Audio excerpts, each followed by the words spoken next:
જય જલારામ, જય શ્રી કૃષ્ણ. 3 પેઢીના વ્લોગમાં તમારું સ્વાગત છે. ચાલો ફ્રેન્ડ્સ, આપણે 26 જાન્યુઆરીએ ભાઈનો બર્થડે હતો અને કેવું હતું કે લાઈક 3 દિવસની રજા જેવું હતું.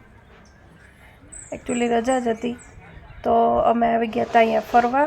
સુરતથી નજીક છે, 2-3 કલાકનો રસ્તો થાય. ત્યાં અમે ફરવા આવ્યા હતા, એક દિવસ રહેવા આવ્યા હતા. અને આ છે રિસોર્ટ. મસ્ત જોઈ લો, એનું વ્યૂ કેટલો મસ્ત છે. અને રૂમ તો ઓહો ઝક્કાસ, બહુ જ મજા આવી હતી. એ 2 દિવસ અમે જે રહ્યા હતા, બપોરે પહોંચ્યા હતા અને બીજે દિવસે સવારે નીકળી ગયા હતા. આ મસ્ત એનું વોશરૂમ હતું અને ભાઈ છે એ વિડીયો ઉતારતા હતા અને આ પહોંચી ગયા હતા. આ પછી ત્યાં નજીક જ અમે જે રૂમ હતો ત્યાંથી જોયા ને તો મસ્ત ત્યાં નદી દેખાતી હતી. નદીનું નામ તો હું ભૂલી ગઈ છું, બટ આ બોટિંગ કંઈ ત્યાં કરેલું હતું. મસ્ત મોજ આવી ગઈ હતી. આ મારા હતા ભાઈ રાઈડર, તો એમની સાથે કલાક જેવી વાતો કરી. ત્યાં 1 કલાક અમે બોટમાં મસ્ત સફર કરી, ધીમે ધીમે, જે મસ્ત મોજ આવી જતી હતી. અને પાણી એકદમ શાંત હતું.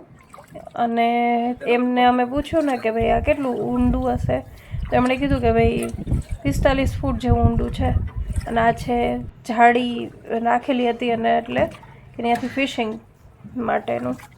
અમારી જેમ બીજા પણ ઘણા આવ્યા હતા. ભાઈ રજા હતી એટલે શું કે ઈ ડ્યુરેશનમાં મજા આવે ફરવાની, શાંતિ હોય, કામ ના હોય. 2-3 દિવસ છે કે એ આપણો થોડો ટાઈમ પાસ થઈ જાય.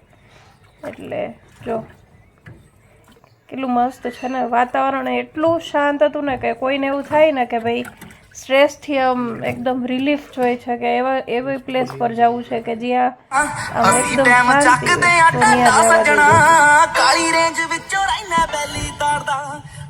મસ્ત મસ્ત વાતાવરણ, પહાડ બધી સાઈડ. અને જવામાં બી એવું જ હતું કે એકદમ નાની નાની જગ્યા હતી અને કેટલા બધા નાના ગામડામાંથી નીકળ્યા હતા. તો મોજ આવી ગઈ જોવાની કે ભાઈ ત્યાંનું જે વાતાવરણ છે, ત્યાંના માણસો છે આપણા કરતાં અલગ રીતે રહેતા હોય, એનું રહેણી કહેણી ને બધું અલગ હોય. તો એ જોવાની પણ એક આમ અલગ જ મજા આવે એવું હતું. અને 1 કલાકની જે સફર હતી બોટની, એમાં તો મોજ આવી ગઈ હતી.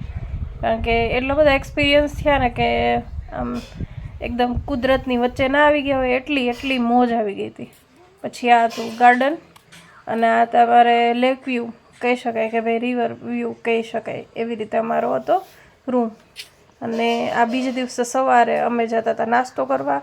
અને જે અમારા રૂમથી છે એ આ રીતે આખું પાથ હતો, વે કહી શકીએ આપણે. અને જો હજી કેટલું મસ્ત બધી સાઈડ હતું, ગ્રીનરી જ લાગે એમ. અને ઠંડુ વાતાવરણ હતું એ ડ્યુરેશનમાં. મોજ આવી ગઈ હતી, મોજ. અને જે સામે દેખાય છે ને એ છે ભાઈ રેસ્ટોરન્ટ. ત્યાં અમે સવારમાં નાસ્તો કર્યો. અને આ જો ત્યાં આખું જે લોકેશન હતું ને એમાં એવું હતું કે ભાઈ કોઈ અરેન્જમેન્ટ હતું કે લાઈક મેરેજ કોઈને કરવા હોય કે કાંઈ પણ એ લોકો અરેન્જ કરી દેતા હતા. અને આ તું જો ગાર્ડન ને સ્પાનું સેન્ટર બી હતું.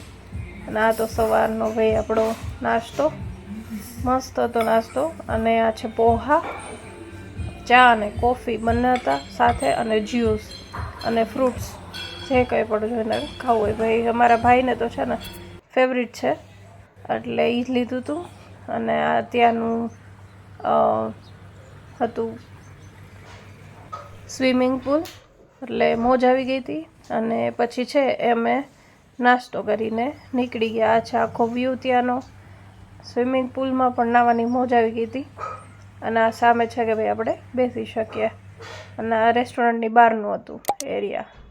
તો અમારો વ્લોગ ગમ્યો હોય તો લાઇક, શેર, સબસ્ક્રાઈબ કરવાનું ભૂલતા નહીં. Bye bye.